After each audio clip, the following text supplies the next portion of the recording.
প্রতিদিনের চিন্তা ও প্রার্থনা। ২৬শে জানুয়ারি। দিনের প্রধান চিন্তা, যতক্ষণ পর্যন্ত আমরা অন্তরের দ্বার খুলিয়া সারবস্তুর সন্ধান না পাই, ততক্ষণ আমাদের সুকর্ম পালন সম্ভবপর হয় না। মুখস্থ করা যায়। বসি আমি যবে তব পাশে, খুলিয়া হৃদয়, আনন্দে উৎসারিত হয় মম গভীর অন্তঃস্থল। ধরো তুমি তব হস্তে এ গৃহের চাবি, না জানিয়া এ গোপন কথা, ঘুরিলাম কত আমি নিকটে সুদূরে। উপদেশ।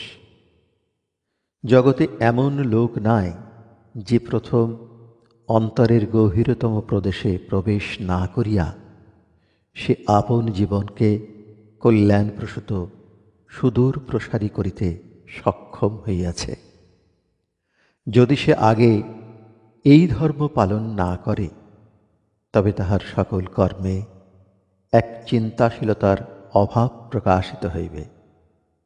এ জীবনে আদর্শগামী হইবার অসংখ্য সুযোগ আসে, কিন্তু আমরা যদি হৃদয়ে বিক্ষিপ্ততা, নিরানন্দ, সন্দেহ ও হতাশা বহন করি, তবে আমরা নিজেরাও আনন্দ লাভ করিতে পারি না, অপরকেও আনন্দ দান করিতে পারি না।